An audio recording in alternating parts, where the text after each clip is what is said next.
अस्सलामुअलैकुम, आप देख रहे हैं सेठी से सवाल। मैं हूं सैयदा आयशा नाज, मेरे साथ मौजूद है नजम सेठी साहब। अस्सलाम वालेकुम।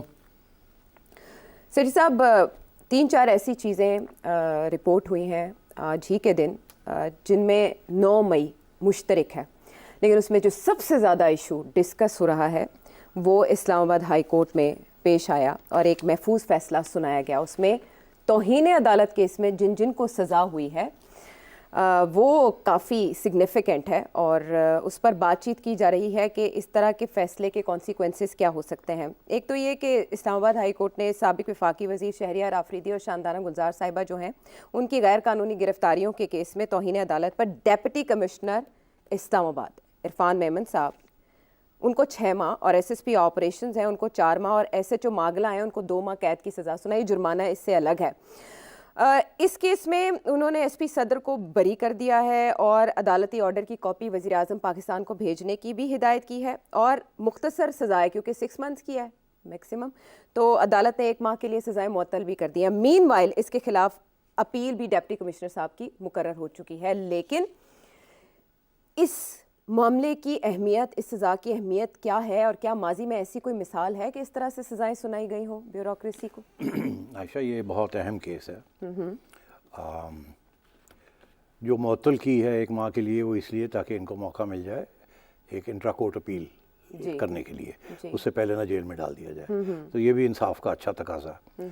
और दूसरा ये कि ये पहली दफ़ा तारीख में एक क्रिमिनल केस में कंटेम्प्ट ऑफ कोर्ट एस्टैब्लिशमेंट के अफसरान के खिलाफ हुई है। Police is part of the establishment, तो इसकी अहमियत काफ़ी है। मैं इसको डिस्कस करता हूँ, फिर उसके बाद बताता हूँ, आपका जो सवाल का जवाब देता हूँ कि कोई प्रेसिडेंट है कि नहीं। देखिए, ये कुछ 6 माह से ये चल रहा है ये मामला, और जस्टिस बाबर सत्तार काफ़ी अरसे से कोशिश कर रहे थे कि DC साहब आएँ और आके अपनी डिफेंस पेश करें, मगर DC साहब कभी इधर कभी उधर, कभी इधर कभी उधर। ये पुलिस अफसरों ने बिल्कुल जेन्युइनली बिल्कुल लिफ्ट नहीं कराई, जैसे कहते हैं ना, जज साहब को और उसके ऑर्डर्स को। तो अगर आ जाते शुरू में ही तो शायद यहाँ तक ये बात ना पहुँचती। अच्छा। मगर वो नहीं आए, कभी इधर कभी उधर, कभी ये कभी वो, और अपीलें करते रहे इधर उधर। तो ज़ाहिर ऐसे ही लगता था कि वो बिल्कुल एक किस्म की अवॉइड करना चाह रहे हैं और स्नब कर रहे हैं चीफ जज साहब को। अच्छा, बाबर सत्तार साहब को अवॉइड करके। क्योंकि आपको पता ही है कि पुलिस अफसर जो हैं काफ़ी पावरफुल होते हैं और हमेशा वो ऑर्डर्स के ऊपर काम करते हैं, ख़ुद तो कम ही काम करते हैं। जो उनको ऑर्डर हो वो कर देते हैं, उसके अंदर गलत ऑर्डर्स को भी वो फॉलो करते हैं। और यही एक रियासत का असूल है कि जो भी ऑर्डर आए, सही आए या गलत आए, आपने फॉलो करना है। ये नहीं कि आप अपने हाथ में कानून ले लें और कहें नहीं ये तो ऑर्डर ही गलत है, मैं तो नहीं करता। ये होता नहीं है रियासत के अंदर। हालांकि होना चाहिए कि अगर कोई इलीगल ऑर्डर है या अगर SP को पता है कि ये ऑर्डर इलीगल है तो उसको फॉलो ना किया जाए। आइन तो यही कहती है कि आपकी जो एलिजियंस है, जो आप स्वेरिंग करते हैं, जो ओथ लेते हैं, तो आप तो आइन के ऊपर लेते हैं। अब अगर कोई ऐसे गैर आइनी आपका सुपीरियर आपको गैर आइनी इक़दामात करने की कह रहा है तो आपको रिफ्यूज़ कर देना चाहिए। और इसलिए नहीं रिफ्यूज़ करते कि फिर उसके बाद उसके कॉन्सिक्वेंसेस उनके लिए ये होता है कि उनकी प्रमोशंस नहीं होती, साइडलाइन कर दिया जाता है, OSD बना दिया जाता है और छुट्टी करा दी जाती। तो ये लोग हर अफसर जो है नीचे से लेके ऊपर तक ऑर्डर्स फॉलो करता है। अच्छा। राइट हो या रॉन्ग हो वो नहीं देखता। तो इनका भी वही है कि जो ऑर्डर्स आए वो उन्होंने फॉलो किए। अब सूरत हाल ये थी, इनका ये ख्याल था कि हमें कोई कुछ नहीं कुछ कहेगा क्योंकि हमारे पीछे एक बहुत पावरफुल एस्टैब्लिशमेंट खड़ी है जी। और आपको पता ही है कि कितनी पावरफुल वो एस्टैब्लिशमेंट है। 9 मई के सिलसिले में बहुत कुछ हुआ है ना इस मुल्क में। तो अगर सारे पुलिस अफसर खड़े होकर आज कहना शुरू कर दें या ब्यूरोक्रेसी कहना शुरू कर दे कि हमने तो ये काम किया है और हमें पता है कि ये इलीगल है, तो फिर तो मामला सारा तबाह हो जाएगा ना, सारी रियासत ही खतरे में आ जाएगी। और यही PTI का मौक़िफ़ है बाय द वे कि जो जो ऑर्डर्स हुए हैं दीज आर इलीगल, जो तशद्दुद हुआ है या जो कुछ भी हुआ है लोगों के ऊपर, that's was not fair. But anyway, मैं उधर अभी नहीं जा रहा। तो मैं ये कह रहा हूँ कि इस वजह से इन्होंने डिफाई किया क्योंकि पता था पीछे हमारे बड़ी पावरफुल एस्टैब्लिशमेंट खड़ी है, यहाँ तक तो नौबत आएगी नहीं। तो अब बाबर सत्तार साहब बड़े पढ़े लिखे और इनलाइटेंड किस्म के जज हैं और बड़े इंडिपेंडेंट जज हैं, और उन्होंने 6 माह पूरी कोशिश की कि कोई रास्ता निकले, इनको समझाया जाए। ये आए माफ़ी मांगे, समझाएंगे इनको, मगर उसने एक के बाद दूसरी तौहीन करते गए और वो जज साहब जाहिर है फिर नाराज़ होते गए, क्योंकि जाहिर है अगर आप हर ऑर्डर को आपको बुलाया जाता है आप आते नहीं हैं, बुलाया जाता है आप आते नहीं हैं, and so on and so fourth, तो फिर आपके लिए वारंट भी निकालने पड़ते हैं, फिर ये भी कहना पड़ता है हर इदारे को कि इनको मुल्क से बाहर ना जाने दें, इनको ये ना करें, इनको वो ना करें, इनको पकड़ के लेके आए। तो फिर जब ये ऑर्डर्स होते हैं तो फिर वो आके हाजिरी दे देते हैं कि सॉरी सॉरी सॉरी। तो यहाँ तक ये आनी नहीं चाहिए थी बात, इनको शुरू में आके माफ़ी मांग लेनी चाहिए थी, कहना थी जी हमने नहीं किया, या हमें ऑर्डर था, ये गलती थी, या कोई ना कोई रास्ता ढूंढ लेते। आम तौर पर कोशिश यही होती है जुडिशरी की और ब्यूरोक्रेसी की या मिलिट्री एस्टैब्लिशमेंट की, कोई रास्ता ढूंढ लिया जाए और इस बात को यहीं दबा दिया जाए। बहुत दफा हुआ है, लापता अफराद केस में भी जजेस हम की देखते हैं। इज्जत भी हो जाए कि उन्होंने बुलाया हुआ है, झिड़के मिड़के दी और फिर एस्टैब्लिशमेंट को भी जेलों में ना डाला जाए। मगर लेकिन यहाँ पता नहीं डीसी साहब ने अवॉइड क्यों किया कि सासरे भरोसे पे मैं किया। अभी आपको बता रहा हूँ ना, क्योंकि इशू था 9 मई जी के अंदर लोगों की गिरफ्तारियों का, और वो भी अफरीदी जी, शहरियार अफरीदी साहब और अफरीदी का। शानदाना गुलजार तो वो भी साहब कोई छोटे लीडर्स नहीं थे, पीटीआई के बड़े लीडर्स हैं। जी। तो मेरा ख्याल है कि इस वजह से उन्होंने सोचा होगा कि यार सानू तो ऑर्डर से इसी करता तो हुण असी नहीं जानते, और मेरा ख्याल है कि उनको शायद एडवाइस भी यही आई हो फ्रॉम उनके ऊपर जो लोग होते हैं, वो छोड़ो पर ऐसी देख लांगे, कोई नहीं चलता रहेगा, कुछ नहीं होना, ना जाओ ਅਸੀਂ ਸਮਝਾ ਲਾਂਗੇ, या ਤੁਸੀਂ मसला बनाया तो ਤੁਸੀਂ कह देना कि जी किसी और जज के अगे लगा दो। अच्छा, तो वो भी कोशिश भी वो भी इनके वकीलों ने कोशिश की, मगर जज साहब ने कहा नहीं मैं ही सुनूंगा, नहीं खिसकना, मैं नहीं खिसकता थे। तो बड़ी दिलेरी का इजहार किया है और बाबर सत्तार साहब ने, और मैं समझता हूँ this should be a test case. अब प्रॉब्लम ये है इसमें कि क्या ये पहली दफ़ा ऐसे हुआ है या पहले भी कभी हुआ था। हाँ। अब डीसी साहब के वकीलों से मेरी बात हुई है, वो कहते हैं हमें तो याद नहीं आता कि कोई इस किस्म का कोई criminal case, contempt of case हुआ हो जिसमें सज़ा भी हुई हो। केसेस होते हैं, फिर माफिया हो जाती हैं, फिर छोड़ दिया जाता है। हाँ, जैसे परवेज़ इलाही साहब के सिलसिले में शो कॉज नोटिस इशू हुए आईजी को, लेकिन आगे नहीं बढ़ी बात। मगर मेरी जो रिसर्च है, जिसमें मैं आपका शुक्रिया अदा करता हूँ, आपने भी हेल्प की मुझे, वो रिसर्च ये शो करती है कि 2007 में जब जजेस का मूवमेंट चल रहा था जी, और इफ्तिखार चौधरी साहब रूहे रवां थे उसके, तो उस वक़्त उनको पकड़ के एक डेमोन्स्ट्रेशन के दौरान उनको पकड़ के गाड़ी में फेंका गया, बालों से पकड़ के, और वो एक तो कुछ तस्वीर छप गई कि जिसमें किसी ने उसकी पकड़े हुए हैं और उनको खींच के थी। अब ये नहीं पता था ये बाल किसके हैं, नहीं बाल तो पता है किसके, हाथ किसका है। पर बाल पंजाबी में अगर देखें तो वो भी ठीक है, बाल किसका है, बाल किसका है, हाँ बाल किसका है। तो वो फिर जनाब जज साहब इफ्तिखार चौधरी साहब थे, वो जब रिस्टोर हो गए उनके आओ ना, तो उन्होंने बहुत से लोगों को धर लिया। अच्छा। उसमें कमिश्नर साहब भी थे, आईजी साहब भी थे, डिप्टी कमिश्नर भी थे, बहुत से लोग थे उसमें, पुलिस के अफसर और एडमिनिस्ट्रेशन के, सबको नोटिस चले गए। खैर वो केस कंटेम्प्ट का केस बना और बुलाया गया और लोगों ने माफ़िया शाफिया मांगने की कोशिश की, मगर वो फिर जो कि होता है इस किस्म के केसेस में, वो उन्होंने फिर लंबा कर दिया। अच्छा, लटकता गया मामला, बिकॉज अब जज साहब भी शायद धमकी देना चाहते थे, सज़ा देना नहीं चाहते थे, या देना चाहते थे तो वो नहीं सज़ा सुनना चाहते थे, तो उनके वकीलों ने इधर से वकील तो आपको पता है वो जितना खींचना चाहे वो खींच लेते हैं, हेरा फेरियों में एक्सपर्ट मास्टर होते हैं, इसीलिए उनको पैसे दिए जाते हैं। उन्हें लॉयर्स नहीं कहते, लायर्स कहते हैं। बस कर दे। अच्छा, ये जो मतलब है मैं आवाम की जी जी, अच्छा आवाम की बात कर, अपनी बात नहीं कर रहा, सवाल ही पैदा नहीं होता, सच भी बोलते हैं। ऐसे से वो अंग्रेजी का मुहावरा है, some of my best friends are lawyers और अदरवाइज। तो अब बात यह है कि वो फिर क्या हुआ, 2007 से लेके 2017 तक केस चला और आखिर में ये हुआ कि जो सुप्रीम कोर्ट का बेंच बैठा हुआ था, उन्होंने फिर जस्टिस साहब तो रिटायर हो गए थे, इफ्तिखार चौधरी साहब, उन्होंने फिर इफ्तिखार चौधरी साहब को एक इनफॉर्मल मैसेज भेजा कि देखें ये सिचुएशन यहाँ आ गई, अब हमने कुछ करना पड़ेगा, बहुत खींच लिया हमने। अच्छा। तो क्या आप चाहते हैं कि हम सज़ा दे दें या इनको माफ़ कर दें? तो उन्होंने कहा नहीं, सज़ा दें आप। तो फिर सज़ा हो गई थी सबको, किसी को हुई till the rising of the court, मतलब है कि जी 1 घंटे के लिए, आधे घंटे के लिए, 2 घंटे के लिए, या 15 जब तक अदालत बैठी है उस वक्त तक वो सस्पेंड हो गए या वो कन्विक्ट हो गए, मोहर लग गई उनके ऊपर कॉन्विक्ट की। किसी को 15 दिन, किसी आईजी साहब को 15 दिन की हो गई, और मेरा ख्याल है एक जूनियर अफसर को 3 माह की भी हुई जी। मैक्सिमम 6 माह की हो सकती है इस किस्म के, जैसे अभी आज सुनाई है ना, जैसे आज सुनाई गई, ठीक है। तो अब और मगर उसमें जज के पास ये भी पावर होती है कि सस्पेंड भी कर दे अपने ऑर्डर को, जैसे कि बाबर सत्तार साहब ने 1 माह के लिए अपने ऑर्डर को सस्पेंड भी कर दिया। फौरी अरेस्ट नहीं हुआ हाँ, ना? फौरी अरेस्ट नहीं हुए और फौरी जेल में नहीं गए। जी। तो केस लॉ में तो ये एक प्रेसिडेंट है, ये एक प्रेसिडेंट है, तो और ये हुआ है। अब ये जो सिचुएशन है, वो सिचुएशन और इस सिचुएशन में फ़र्क ये है, कुछ फ़र्क भी है और कुछ नहीं भी है। वो उस वक़्त भी मुशर्रफ की पावर था, इस्टेब्लिशमेंट मुशर्रफ की थी, फ़ौजी अफसरान हुक्म दे रहे थे, पुलिस वाले अफसर कर रहे थे जो करना था, इफ्तिखार चौधरी को करना था। बिल्कुल। और आज भी सिचुएशन ऐसी थी कि एडमिनिस्ट्रेशन जो थी वो इस्टेब्लिशमेंट के लोगों के पास थी और पीछे से ऑर्डर्स आ रहे थे कि ये करो, वो करो, वो करो। तो मेरा ख्याल है ये सूरत हाल तो सिमिलर थी। अच्छा। फ़र्क क्या था? क्या? वो मैंने आपसे कहा ना कि वो चला 2017 तक। ये तो बाबर सत्तार साहब ने फ़ौरन कहा बहुत हो गया, उन्होंने सज़ा सुना दी है। ठीक है। अब मंडे तक ये 4 मार्च को इनकी अपील है। हाँ, वो अपील करेंगे डिवीज़न बेंच के आगे। जी।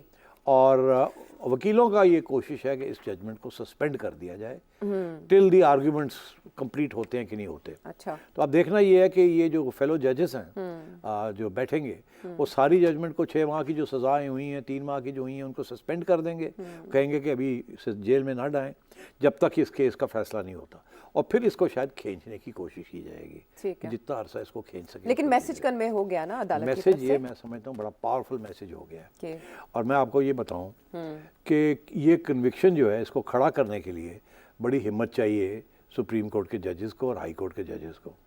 बिकॉज देखिए आज अगर पुलिस के अफसर ऑन ऑर्डर्स फ्रॉम अबव वो कन्विक्ट हो जाते हैं और जेलों में चले जाते हैं, तो फिर ये एक लहर दौड़ जाएगी पुलिस में कि यार हुण सानू भी तर लिया जाएगा। एक बार धरे गए ने, हुण अगर सानू कोई इस किस्म के ऑर्डर देंदा असी भी नहीं फॉलो करने। अच्छा। बिकॉज इस वजह से अब जो हमारी इस्टेब्लिशमेंट है, दी इस्टेब्लिशमेंट, जी। उनको अब एश्योर करना पड़ेगा किसी तरीके के साथ कि उनको सजा ना हो। क्या आप हमें प्रोटेक्ट करें भाई, आपका काम करें हम। तो ये चैलेंज बन गया है now between the judiciary and the real establishment, क्योंकि ये रियल एस्टैब्लिशमेंट के ऑर्डर्स के ऊपर ही सब कुछ हुआ। तो और मेरा ख्याल है एडवाइस भी रियल एस्टैब्लिशमेंट नहीं होगी, ना कोई ज़रूरत नहीं जानती, drag it along, drag it along. हो सकता है केस ट्रांसफर हो जाए from Babar Sattar to somebody else. Babar Sattar sahab की थोड़ी इंडिपेंडेंट है ना उनकी, और शोहरत ऐसी ही है, ऐसी है। जैसे ऑडियो लीक्स केस में भी उन्होंने ऐसे रिमार्क्स दिए थे। बिल्कुल, हाईली इंटेलिजेंट, वेल रेड जज। और सो मैं ये समझता हूँ कि this is going to be a very interesting test case for the establishment and for the judiciary. How they're going to respond. How they're going to respond. और जो मुझे लगता है ऐसे ही है कि इस किस्म के केसेस के अंदर जहाँ एक काम करो तो मरते हैं, दूसरा काम करो तो मरते हैं, तो इस किस्म के केसेस को ड्रैग अलोंग किया जाता है ताकि जो खतरनाक एरियाज हैं या मोड़ हैं वो आराम से दब जाएं, फिर एक वक्त आएगा चुप करके कुछ कर लाएंगे। अच्छा, तो अब तो ये मैं आपसे कह रहा हूँ कि दिस इज़ अ वेरी, इसको फॉलो करना बड़ा इंपॉर्टेंट है। अच्छा, मंडे को ये अपील लग रही है फॉर सस्पेंशन। अगर डिवीजन बेंच ने इसको सस्पेंड कर दिया तो फिर आप ये समझिएगा कि इसको लंबा चलाएंगे। सस्पेंड करना भी तो जाहिर है फिर इमदाद, कहने का मतलब है क्योंकि ये जो है ना वकील ये लाइन ये ले रहे हैं कि जज साहब बाबर सत्तार साहब ने कोई पर्सनल इशू बना लिया था अपनी तौहीन का, rather than the contempt of the court.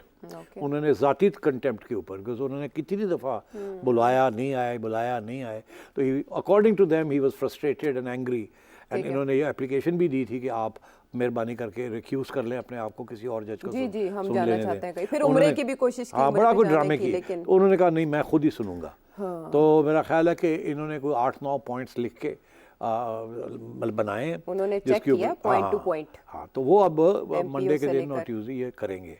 तो मैं ये देख रहा हूँ कि डिवीजन बेंच जो है वो क्या किस किस्म का, असल में प्ली जो ली है ना डिप्टी कमिश्नर एसएसपी ऑपरेशन साहब ने, वो ये है कि भाई ये क्या मामला तौहीन अदालत के जुमरे में भी आते हैं या नहीं। सो ये तो बहुत सी चीजें उन्होंने खड़ी कर दी उन्होंने इसमें, इसीलिए ताकि लंबा चले, लेकिन उससे पहले सजा का सस्पेंड होना बड़ा मीनिंगफुल होगा, जैसे ये फैसला आज का मीनिंगफुल है। अच्छा, हम क्विकली, जो मैंने आपको कहा ना कि सारे 9 मई से रिलेटेड चीज़ें हैं वो इतनी इंपॉर्टेंट हैं कि मैं चाहूँगी आप क्विकली उन सब के ऊपर बात कर दें। मैं सारी मेंशन यूँ करूँगी कि केपी में अली अमीन गंडापुर साहब आ गए हैं और ये वो हैं जो 9 मई के वाक़यात में धरे भी गए और बाद में जब रिहा हुए ज़मानत पर तो रूपोश भी रहे, कैंपेन भी नहीं चला सके, लेकिन इंतखाब इमरान खान साहब ने उन्हीं का किया और वो वज़ीर आला KP मुंतखब हो चुके हैं। आते साथ उन्होंने कहा कि 9 मई की जो FIR जिनमें कोई सब्सटेंस नहीं है, प्रूफ्स नहीं हैं, उनको फौरी तौर पर ख़त्म किया जाए 1 हफ़्ते के अंदर। अच्छा, इंटरेस्टिंग ये है कि जैसे ही इलेक्शंस होते हैं नेक्स्ट डे इमरान खान साहब की भी मुख्तलिफ केसेस में ज़मानत होती है और आज भी यास्मीन राशिद साहिबा की भी ज़मानतें हुई हैं, कुछ दीगर मुलजिमान भी हैं जो 9 मई में जो मुलजिमान तस्वुर किए जाते हैं उनकी भी ज़मानतें हुई हैं। इमरान खान साहब की भी मुख्तलिफ मुकदमात में जिसमें ज़िल्ले शाह केस भी है उसमें भी ज़मानत हुई है। ये एक चेंज है रियासत के बिहेवियर में, इसकी तय में क्या है? देखिए 4 के जिक्र किया आपने कहा कि एक तो बाबर सत्तार साहब ने यही May 9 वाला केस था नहीं, हाँ। उसके ऊपर ये सख्त फैसला दिया है एस्टैब्लिशमेंट, पुलिस एस्टैब्लिशमेंट के खिलाफ, जो कि पीछे दूसरी एस्टैब्लिशमेंट। इशारा तो हो गया। आपने कहा, गंडापुर ने कहा थोड़ी ऐसी ली तैसी, हाँ FIRs खत्म करे, मैं नहीं तो मैं, हाँ। और छोड़ दी बात, हाँ जी।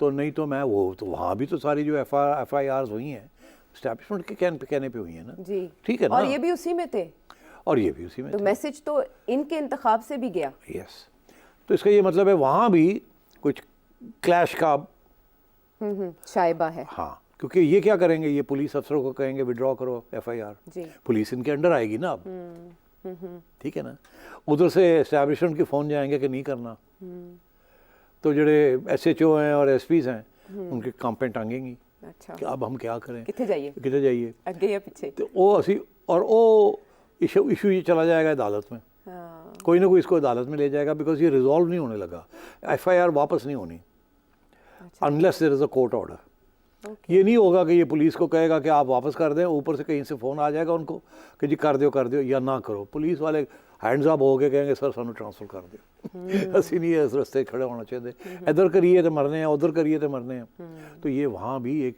और अगर ये FIRs रिवर्स हो जाती हैं तो ये it will be a slap on the face of the establishment. वो तो एस्टैब्लिशमेंट एक्सेप्ट नहीं करेगी, ये तो चलाना है उन्होंने ये सारे केसेस। अच्छा। जैसे यहाँ भी वो रेजिस्ट करेंगे, बाबर सत्तार साहब की जो सजा दी है उन्होंने, हाँ, वो पुलिस को सपोर्ट करेगी, हाँ। उधर भी पुलिस को सपोर्ट किया जाएगा, तो वो भी अदालत में जाएगी, जैसे ये अब डिवीजन बेंच पे चली गई, वहाँ भी ये केस कहीं और जाएगा। ये ऐसे नहीं होगा कि वो पुलिस को कहेगा विड्रॉ करें और पुलिस विड्रॉ कर लेगी रातों रात। अगर पुलिस ने विड्रॉ कर लिया, जो कि पॉसिबल है, कुछ लोग कहेंगे जी कर दो देखी जाएगी, मगर ये है कि ये केस जो है ये इस्टेब्लिशमेंट ने करवाए हुए हैं। अच्छा। तो तीसरी चीज़ जो है जिसका आपने जिक्र किया कि अब बेलें भी होनी शुरू हो गई, तो जाहिर है कि कुछ ना कुछ इशारे, कुछ नई हवाएं चलनी शुरू हो गई हैं। और चौथा आपने जिक्र किया किसका, क्या एक कमेटी आपको पता है वो इलेक्शन से पहले बनी थी, वो कमेटी चुप है।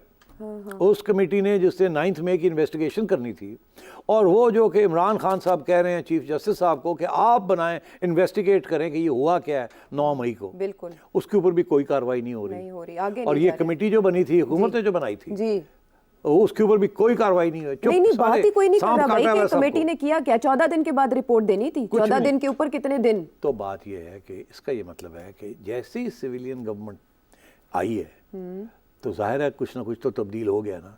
पहले ये था कि ये जो गवर्नमेंट्स बैठी हुई थी, they were directly under the control of the establishment. अब they are not directly, they are indirectly.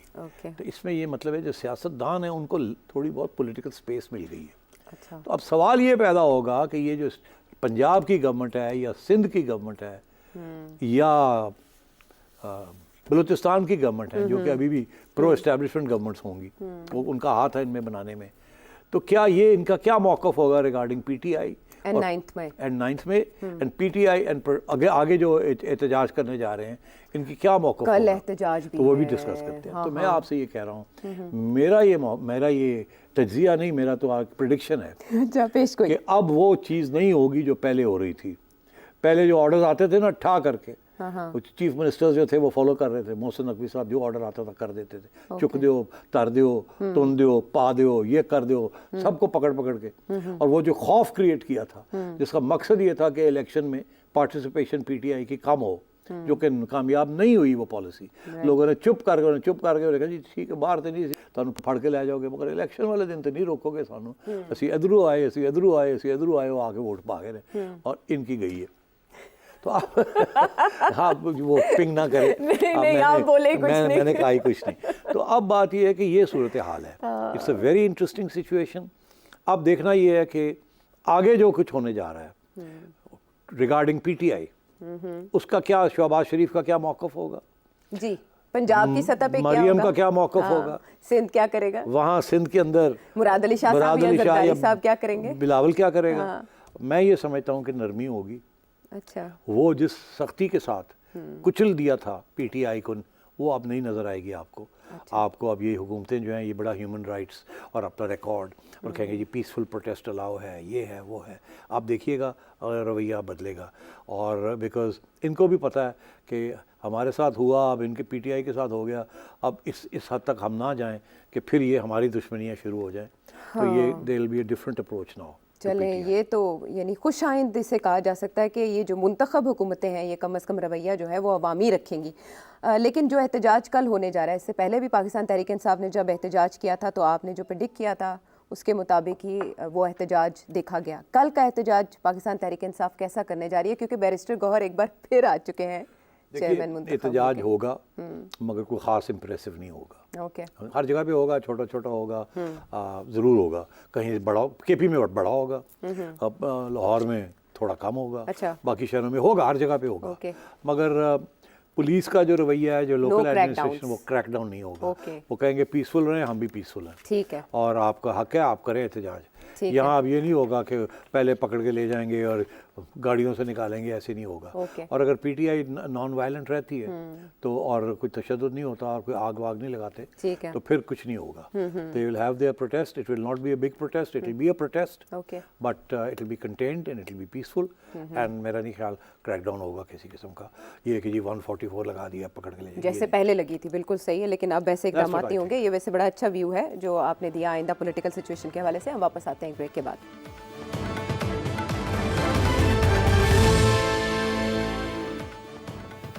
Show में एक बार फिर खुश आमदेद। बात हो रही है अली अमीन गंडापुर साहब की। वज़ीर आला केपी के तौर पर उन्होंने अब तक जो कारकर्दगी या जो बयानात दिए हैं उससे तो ऐसे लगता है कि टकराव की पॉलिसी होगी, लेकिन इस्टेब्लिशमेंट का जवाब क्या गवर्नर की तकर्रुरी की सूरत में हमें नज़र आएगा? नहीं, इतनी जल्दी तो नहीं कुछ होता। अच्छा, हाँ, ये तो नहीं हो सकता कि वो अगले दिन गवर्नर रूल लगा दें, ऐसे नहीं होगा। वो तो सारी प्रोविंस क्राइसिस में चली जाएगी। लेकिन गवर्नर की अपॉइंटमेंट से तो पता चलेगा ना कि कैसा बंदा आ रहा है। हाँ, नहीं, अब वो डिपेंड करता है कि वो रेकन्सिलिएशन वाला बंदा आ रहा है या टफ वाला बंदा आ रहा है। उसी से पता चलेगा कि पॉलिसी क्या होगी। मेरा ख्याल है इसमें एस्टेब्लिशमेंट का रोल होगा जिसको वो नॉमिनेट करेंगे। इसमें शहबाज शरीफ साहब का खास रोल नहीं होगा। अच्छा, अगली बात ये कि अब गंडापुर साहब क्या करेंगे। उन्होंने धमकी तो दी है मगर ये नहीं कहा कि वो करेंगे क्या अगर उनकी बात नहीं मानी जाती। उनकी बात नहीं मानी जाएगी, अच्छा, तो क्या करेंगे वो? सवाल तो ये क्या है। करेंगे? हाँ, बात उनकी फिर वो यही होगा जो मैंने आपसे कहा कि वो बात आगे चलेगी। मगर जो मेजर इशू जो आपने कहा है, मेजर इशू ये है कि क्या अब फेडरल गवर्नमेंट की और केपी गवर्नमेंट की किसी न किसी स्टेज पे बहुत बड़ी क्लैश होगी। हाँ, कैसे रिलेशनशिप रहेगा दोनों का? रिलेशनशिप बहुत स्टॉर्मी रहेगा, तूफान वाला रिलेशनशिप होगी। शहबाज शरीफ साहब के होते हुए भी? शहबाज शरीफ साहब का इशू नहीं है ना, इशू कोई और है। अच्छा, शहबाज शरीफ साहब का क्या इशू है? हाँ। इसका मतलब है कि केपी गवर्नमेंट जो है वो अडियाला से चलेगी? बिल्कुल 100%। चीफ मिनिस्टर भी अडियाला से बना है और वो गवर्नमेंट भी अडियाला से चलेगी। अच्छा। तो वो लड़ाई झगड़े की गवर्नमेंट है। वो अब अपने इकदाम करने शुरू कर देगी। फॉर एग्जाम्पल उन्होंने तो ऑलरेडी दे दिया कि पंजाब पुलिस आए तो सही यहाँ। अब तो यही होगा कि पंजाब पुलिस आएगी तो केपी की पुलिस खड़ी हो जाएगी उनके आगे। आपको याद है कि इमरान खान साहब को प्रोटेक्ट करने के लिए उस वक्त केपी की पुलिस और जीबी की पुलिस आ गई थी जमान पाक और आके खड़ी हो गई थी, और आपकी पुलिस, पंजाब की पुलिस वहाँ पहुँच नहीं सकी, बेबस हो गए थे। और यहाँ खतरा ये था कि फायरिंग ना कर दें एक दूसरे के ऊपर, क्लैश ना हो जाए कोई। तो शुक्र है वो अवॉइड हो गया। आपको पंजाब हुकूमत ने नहीं फिर किया, कोई आगे नहीं बढ़े। मगर ये ज्यादती, ये गलत काम था जो किया इमरान खान साहब, गैर कानूनी, ऐसे नहीं करना चाहिए, नहीं करना। पुलिस को कम से कम इस्तेमाल तुम्हें अगर गिरफ्तारी है तो गेट ऑन, गिरफ्तारी दो और खत्म करो बात को। ये क्या बात होगी कि तुम फेडरल गवर्नमेंट को, प्रोविंशियल गवर्नमेंट को डिफाई कर रहे हो, एक कानून के तहत तुम्हें गिरफ्तार कर रहे हैं। अगर तुम्हें तुम्हारा प्रॉब्लम है तो अदालतों में जाओ तुम। ये क्या हुई कि आपने पुलिस बुला के अपने आप को प्रोटेक्ट कर लिया? ये तो एक टेररिस्ट ऐसे करता है, कोई कॉन्स्टिट्यूशन लॉ अबाइडिंग सिटीजन तो ये नहीं करता ना जी। तो अब सूरत हाल ये है कि गंडापुर साहब क्या करेंगे। मेरा ख्याल है वो अपनी पॉलिसीज़ इख्तियार करेंगे और वो कुछ ऐसी पॉलिसीज़ जो फेडरल गवर्नमेंट कहेगी करें, उनको इम्प्लीमेंट नहीं होने देंगे और वो बिल्कुल लोकल पॉपुलेशन के साथ खड़े रहेंगे। और हर रोज़ आप देखेंगे कि लड़ाई झगड़े चल रहे हैं, गाली गलौज चल रही है। ये फेडरल गवर्नमेंट की तरफ से आपको गाली गलौज नहीं नज़र आएगी, इनकी तरफ से आपको गाली गलौज नज़र आएगी, धमकियाँ नज़र आएंगी। अच्छा। और लड़ाई का जो मूड है वो रहेगा वहाँ। हाँ, और एहतजाज चलते रहेंगे थ्रू आउट। अच्छा। मगर देखिए, अब गंडापुर साहब को हुकूमत भी तो करनी है, गवर्नेंस भी तो करनी है ना। तो ये तो नहीं होना कि सारा वक्त आप लड़ाई करते रहेंगे, तो फिर आवाम जो थक जाएगी, कहेगी यार तोनू चीफ मिनिस्टर बनाया, साढ़े वास्ते की कर दे पे। तो फोकस तो करना पड़ेगा on development and other issues. तो मगर ये ज़रूर है कि लड़ाई झगड़े चलते रहेंगे। और अगर किसी स्टेज पे, फॉर एग्जाम्पल मैं एक देता हूँ आपको छोटा सा, बड़ा इंपॉर्टेंट है, ये कहेंगे जी हमारी वो रॉयल्टी देनी है फेडरल गवर्नमेंट ने बिजली के ऊपर, या फलानी सब्सिडी देनी है जो पहले मिलती थी, या वो तो वो दें, फेडरल गवर्नमेंट नहीं देगी। अच्छा। उसको पैसे चाहिए, फेडरल गवर्नमेंट रोक देगी।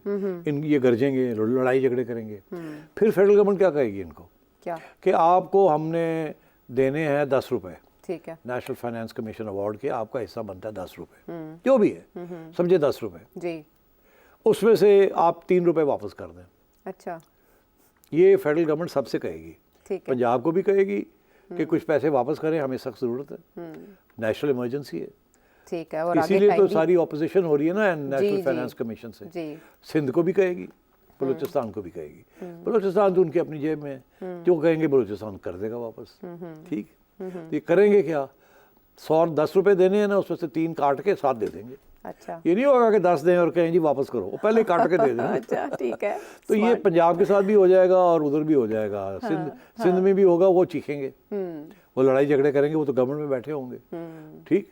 तो वो उनके साथ कैसे टैकल करो, और ये तो यहाँ तो लड़ाई झगड़े लंबे हो जाएंगे, यहाँ तो लंबे लड़ाई झगड़े हो जाएंगे, ठीक है। तो ये भी हो सकता है कि सिंध केपी की गवर्नमेंट कुछ फेडरल डायरेक्टिव्स हैं, whether they regarding border crossings, whether they regarding customs duties, smuggling, इस किस्म की चीज़ें जहाँ आपको लोकल गवर्नमेंट की ज़रूरत पड़ती है, प्रोविंशियल गवर्नमेंट की, पुलिस की, एडमिनिस्ट्रेशन की, हो सकता है गंडापुर साहब तावन ना करें। तो टेररिज्म को लेकर इतना सेंसिटिव सूबा और उसमें और वहाँ टेररिज्म अगर बढ़ गई वहाँ तो लड़ाई झगड़े होंगे, ये कहेंगे आप करें, वो कहेंगे आपका काम है आप करें, दोनों नहीं करेंगे और आवाम सफ़र करेगी। अगर बॉर्डर पॉलिसीज पे कोई मामला तो हुआ फिर अगर वो अपनी फ़ौज भेजते हैं तो ये कहेंगे आपने फ़ौज क्यों भेज दी, जी, अगर वो नहीं भेजते और टेररिज्म बढ़ती है तो फेडरल गवर्नमेंट कहेगी ये तो तबाही हो रही है, हमारे पाकिस्तान की नुकसान है इसके अंदर। तो ये लड़ाई झगड़े इनके चलेंगे, ठीक है। और मैं समझता हूँ आज नहीं, जो आपने कहा ना फिर गवर्नर रूल लग जाएगा, आज नहीं, कल नहीं, परसों लगे ही लगे, परसों लगे ही लगे। यानी इमरान खान साहब की जो टकराव की पॉलिसी है वो केपी के थ्रू इम्प्लीमेंट होगी, बिल्कुल। और वहाँ सूनर और लेटर जब ये बिल्कुल हाथ से बाहर निकल जाएगी बात, अगर हाथ से बाहर निकली तो वो गवर्नर रूल लगा देंगे। ठीक है। इसीलिए अली अमीन गंडापुर साहब को ना, एक तो कह रहे हैं उनके हाथ में गंडासा आ गया और दूसरा उन्हें इमरान खान प्लस प्लस कहा जा रहा है। चले, ये तो आपकी प्रेडिक्शन है फ्यूचर के लिए, अल्लाह खैर रखे, बात हाथ से ना ही निकले, जैसे बात हाथ से नहीं निकलने दी थी लाहौर के वाक़े में शहरबानो नकवी साहिबा ने, ASP हैं जो गुलबर्ग थाने की।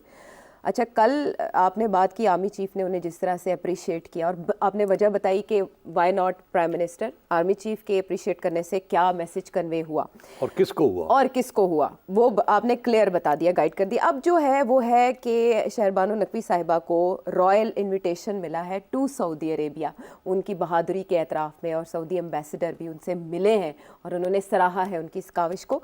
ये क्या मैसेज किया? देखिए, ये बहुत इंटरेस्टिंग मैसेज है। मेरा ख्याल है सऊदीज़ को भी समझ आ गई एक बात की कि इस मौके को पूरा इसका फ़ायदा उठाना चाहिए। और वो क्या फ़ायदा है, जैसे आर्मी चीफ की वजह से एक पैगाम गया है एक्सट्रीमिस्ट एलिमेंट्स को, रिलीजियस एक्सट्रीमिज्म को, कि ये काम नहीं एक्सेप्टेबल, ये गलत कर रहे हैं आप, इस्लामी कानून के मुताबिक भी, रवायत के मुताबिक भी ये गलत है, आप ऐसे काम मत करें। और क्योंकि हाफिज साहब ने ये किया है, शाह साहब ने ये किया है, आप शाह साहब कहते हैं, मैं हाफिज साहब कहता हूँ, सैयद है ना, तो शाह साहब का, तो शाह साहब हाफिज साहब जो है उनकी तरफ से ये पैगाम गया, तो इसकी बहुत अहमियत है और इसके पीछे बहुत वजन है। इसी तरीके के साथ सऊदी मोनार्क जो है MBS, वो आपको पता सऊदी अरेबिया में क्या कर रहे हैं, वो सारा जो पुराना निज़ाम था ना वहाँ इस्लाम का, जिसको वो इस्लाम का निज़ाम कहते थे, जिसकी वजह से वो सलाफ़ी इस्लाम जो है वो सारा एक्सपोर्ट भी हुआ, सब कुछ हुआ, और फिर उसमें से एक टेररिज्म भी निकली, और फिर उसके रिएक्शन में इस्लामियोफोबिया भी निकला, एट्सेट्रा। वो सारा रिवर्स करने जा रहा है एमबीएस। एमबीएस ने ख़वातीन के लिए बहुत सी आज़ादियाँ दे दी हैं जो उनको आज तक नहीं मिली थी। एमबीएस ने वहाँ कल्चरल आज़ादियाँ भी, वही ना, कल्चरल एंड पॉलिटिकल आज़ादियाँ दोनों आहिस्ता आहिस्ता दे रहे हैं। बड़ी ऑपोजिशन थी मगर कर दिया उन्होंने। अब डिटेल में क्या जाना, आगे मैं आपको बताऊं, पॉप म्यूजिक भी आ गई वहाँ, जो कि कभी इजाज़त नहीं थी। यहाँ तो मुल्ला हजरात ये भी कहते हैं कि म्यूजिक तो है ही band. Non Muslim delegation visit कर रहे हैं हॉली प्लेसेस। अब वहाँ वो उन्होंने एक 450 अरब डॉलर का एक बजट बनाया है कि सारी एक पूरी लंबी चौड़ी strip along the beach, along the sea coast उन्होंने बनानी है वहाँ टूरिस्ट रिजॉर्ट। और वो टूरिस्ट रिजॉर्ट उन्होंने उसी किस्म की बनानी है जैसे दुबई के अंदर कानून बने हैं टूरिज़म के लिए और गोरों के लिए, जहाँ अल्कोहल भी अलाउड है गोरों के लिए एट्सेट्रा, नॉन मुस्लिम्स के लिए एंड सो ऑन, और बड़ी रिलैक्सेशन है और सख्ती, इस्लामिक सख्ती जिसे कहते हैं जो हमारे यहाँ है वो नहीं है वहाँ। वो अब बिल्कुल रिवर्स करने जा रहे हैं सऊदी अरेबिया के पुराने इस्लामिक लॉज, और वहाँ उन्होंने बड़ी सख्ती के साथ ये किया। ये पैगाम जो उन्होंने शहरबानों के ज़रिए ये उनके ऊपर उनको दावत दी है कि आप आएँ, ये अपने लोगों को, अपने इंतहा पसंद इस्लामिक लोगों को एक मैसेज है कि देखें हम भी ऐसे लोगों को तब उनकी तारीफ करते हैं, इस्लाम का चेहरा। तो ये उन्होंने भी इस चीज़ को उसी तरीके से इस्तेमाल करना चाहा जैसे हमारी इस्टेब्लिशमेंट ने, क्योंकि जाहिर है this gives a very bad impression outside. बड़ी कोशिश कर रहे हैं कि हमारी एक एनलाइटेंड मॉडरेशन का एक परसेप्शन क्रिएट हो बाहर। तो मैं ये समझता हूँ कि Saudis have picked up on this and said कि it is a good idea, let's do this. ये बहुत पावरफुल मैसेज आएगा, पाकिस्तान की तरफ से भी गया है, मुस्लिम वर्ल्ड में भी गया है और वेस्ट में भी गया है, और अब जो एमबीएस ने जो किया है उसके साथ ये मैसेज को स्ट्रेंथन किया गया। वेरी राइट, ठीक है। इसके मामले की हमने अच्छी खासी एक व्यू जान लिया। वापस आते हैं हम एक ब्रेक के बाद।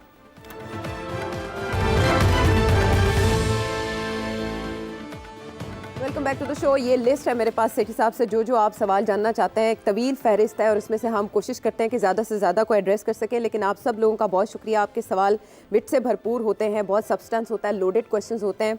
उनमें से हम जो इंतखाब करते हैं वो अब सेठी साहब के सामने रखने जा रहे हैं।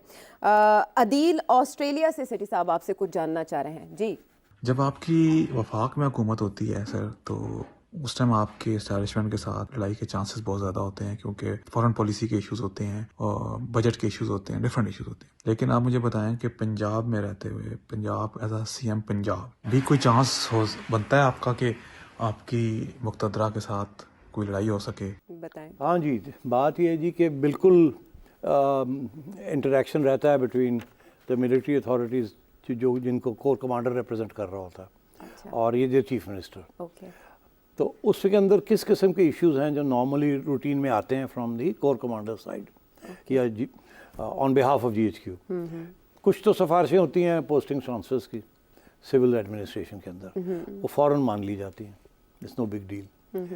फिर ये ज़मीनों के ऊपर होता है, पंजाब लैंड एक्विजिशन एक्ट, कभी रेंजर्स की तरफ से रिक्वेस्ट आ जाती है कि हमें 100 एकड़ चाहिए, हमने वहाँ अपने लोगों के लिए ये करना है वो करना है, वेलफेयर स्कीम है, कंटोनमेंट, वो फिर ज़मीन ख़रीदनी पड़ती है पेजेंट से, उनसे सस्ते रेट्स पे ख़रीद के और लीज, लॉन्ग लीज के ऊपर सस्ते रेट्स के ऊपर डिफेंस एस्टेब्लिशमेंट को दे दी जाती है। तो इस किस्म की चीज़ें होती हैं, क्योंकि जो लोकल प्रोविंस वाइज जो डेवलपमेंट हो रही होती है वेलफेयर स्कीम्स की, फ़ौज की, तो वो उनकी बिल्कुल फुल फ्लैज सपोर्ट होती है फ्रॉम द सिविलियन गवर्नमेंट। क्योंकि ये सारी सिविलियन पावर्स होते हैं यहाँ, वहाँ कोई लड़ाई झगड़े नहीं होते, दियो जी जो मंगते पे ना दियो, एवं ऐसी पंगे दे नहीं लेने ना। तो ये चीज़ें चलती रहती हैं। फिर ये एक आध दफ़ा ऐसे भी हुआ है कि कोई ऐसे सीरियस केसेस हो जाते हैं टेररिज्म के। अब वो कानून के मुताबिक तो पुलिस ने पकड़ना होता है या आईबी वाले होते हैं या पुलिस वाले होते हैं, बट एक्चुअली उनके पीछे तो आईएसआई या एमआई ये लगे हुए होते हैं। तो वो करते क्या है कि उनको पकड़ लेते हैं, खुद तफ्तीश करते हैं। उसके बाद जब तफ्तीश वीश हो जाती है तो फिर गवर्नमेंट को, सिविलियन गवर्नमेंट को कहते हैं ले जाओ इन्होंने और केस कर दो इन्होंने। अब वो सिविलियन गवर्नमेंट बड़ी घबराती हैं इस चीज़ से, बिकॉज जब भी टेररिस्ट को पकड़ा जाता है कोई थोड़ी बहुत तो लितर शितर पड़ता ही है ना, कोई इन्फॉर्मेशन लेनी होती है और वो पुलिस को उसके बाहर रखा जाता है। ये खुद ही एजेंसियां खुद करती हैं और ख़तरा उस और करके तो फिर हैंड ओवर कर देती हैं पुलिस को कि जी पर्चा कटो जी, 6 ਮਹੀਨੇ ਅਸੀਂ ਰੱਖ ਲਿਆ, ਚੰਗੀ ਇਨਫੋਰਮੇਸ਼ਨ ਲੈਣੀ ਸੀ, ਰੱਖ ਲਈਏ, ਇਹਨੂੰ ਤੁਸੀਂ ਪਰਚਾ ਕਰਕੇ ਤੇ ਅੰਦਰ ਕਰ ਦਿਓ ਹੁਣ। ਤੇ तो फिर वो पुलिस बेचारी कहती है यार देखो बंदे की हालत ख़राब है, ये है वो है। कभी कभी ये भी होता है कि अंडर इंटेरोगेशन कोई बंदा अल्लाह ने प्यारा हो जाता है, वो मसला बन जाता है, क्योंकि ये जो डिटेंशन होती है ये इसके कोई कागजी कार्रवाई नहीं हुई भी होती, एजेंसियाँ नहीं अरेस्ट कर सकती किसी को, ये तो पुलिस ही करती है on behalf of national security. ठीक है ना, तो ये इस किस्म के इश्यूज भी बनते हैं। अब मैं इससे ज़्यादा नहीं कहूँगा, ऐसे मामलात पे तो कभी ये खुफिया रहते हैं, ये कभी बाहर नहीं आते। मैं भी चीफ मिनिस्टर रहा हूँ ना, तो मुझे पता है कुछ बातों का, तो इसलिए इससे ज़्यादा बात करना मुनासिब नहीं है, बिकॉज ये सारी बातें जो हैं ये लीगली नहीं होती, ये एक ग्रे जोन में होती हैं, because after all national security का जो इशू है वो है ही ग्रे जोन का। National security is grey zone, all over the world is grey zone, बिल्कुल, या ब्लैक जोन या ग्रे जोन। तो यहाँ भी वैसे ही है, डार्क जोन, इंडिया के अंदर भी ऐसे ही है। ठीक है, तो ये this is unfortunate but that's the way modern states operate. चले म्यूचुअल अंडरस्टैंडिंग से तो ये इश्यूज प्रोविंशियल लेवल पे नहीं बनते, ठीक है। फेडरल लेवल पे जैसे हमारे दोस्त ने कहा, फॉरेन पॉलिसी के ऊपर इशू बन सकता है, बजट्स के ऊपर इश्यूज बन सकते हैं, और भी बहुत से इश्यूज होते हैं जिसके ऊपर इश्यूज बन सकते हैं। जैसे आपने देखा इमरान खान के साथ ISI की पोस्टिंग ट्रांसफ़र के ऊपर हो सकता है, और नवाज शरीफ साहब के ज़माने में हुआ भी था। वो भी एक ISI चीफ को बनाना चाहते थे और आर्मी चीफ किसी और को बनाना चाहते थे, लड़ाई झगड़े हो गए थे। तो इस किस्म की चीज़ें वहाँ बड़ी सीरियस किस्म के इश्यूज होते हैं, जैसे आप समझें strategic issues, mostly regarding policy. Okay, यहाँ जो है this is technical issues, local issues, और बहुत रेयर होता है कि एक स्टेज आई थी, मैं उसका जिक्र कर दूं, I know you are in a hurry to wrap up, but for the next question, Sindh के अंदर आपको याद होगा कि रेंजर्स ने पहले MQM के खिलाफ एक ऑपरेशन किया था, and they were not answerable to the provincial government, they were answerable to the GHQ। ये बेनज़ीर के ज़माने में हुआ था, रेंजर्स ने किया था, फेडरल गवर्नमेंट ने किया था इन थियरी, मगर रेंजर्स बिल्कुल उनके अंडर हुआ था, लेकिन पहले आर्मी कर रही थी अंडर जनरल आसिफ नवाज, उसके बाद फिर आर्मी ने कहा, जनरल वहीद ने कहा कि आप खुद कर लें, हमें ना फौज को डायरेक्टली ना इन्वॉल्व करें। तो फिर रेंजर्स के जरिए जनरल नसीरुल्लाह बाबर ने ये किया था। तो इसी तरीके के साथ जब अभी कुछ साल पहले जब पीपल्स पार्टी की गवर्नमेंट थी वहाँ, तो रेंजर्स के ज़रिए जनरल बिलाल अकबर साहब थे वहाँ DG रेंजर्स, उनके ज़रिए पीपल्स पार्टी के बहुत से लोगों को पकड़ के ले गए थे, आपको याद होगा। वहाँ ये एक फ़लसफ़ा ये था कि करप्शन भी है वो भी टेररिज्म है, कि करप्शन की प्रोसीड्स जो हैं वो भी टेररिस्ट को जाती है। उस वक्त तल्लकात पीपल्स पार्टी के और इस्टेब्लिशमेंट के ख़राब थे, और ठीक ठाक रेंजर्स ने एक्शन लिया, MQM तो भूल गए, पीपल्स पार्टी के ख़िलाफ़ भी एक्शन लिया था। फिर याद होगा आसिफ ज़रदारी साहब गरजे, और जर्नलों के ख़िलाफ़ वो अभी तक बड़ी वायरल हुई है वो, फिर उनको समझ आ गई ये तो मैंने गड़बड़ कर दी, फिर चले गए, फिर भाग गए, ईंट से ईंट बजाने का। हाँ, वो ईंट से ईंट बजाते बजाते अपनी बज गई। सॉरी, अभी हमें देखे ना जरा कैसी कैसी बातें, तो ये होता है, खोले हैं जो हंस के फोड़ रहे हैं। तो ये चीज़ें होती रही हैं, और आगे भी इम्कान है, किसी स्टेज पे भी हो सकती है। एस्टैब्लिशमेंट के साथ पंगा लेंगे आप, चंगा एस्टैब्लिशमेंट के साथ पंगा इज नॉट चंगा, and the time is over. हम चाहते थे मजीद सवाल भी ऐड करें, लेकिन जाहिर है हर टॉपिक जो है वो इतना प्रोफाउंड उसका आंसर चाहिए होता है, और ज़रूरी होता है कि सारे पहलुओं का अहाता किया जाए। प्रोग्राम सिर्फ सवालों के ऊपर करो। चले, सेठी साहब की भी फरमाइश, और जाहिर है आप सबकी भी पोशीदा पूरे 45 मिनट ऐसी सवाल ही चले, ठीक है। छोटा लोकल सियासत, हाँ, यही टीजर देते हुए हम चाहेंगे आपसे इजाज़त। अगले प्रोग्राम तक के लिए अल्लाह के बाद।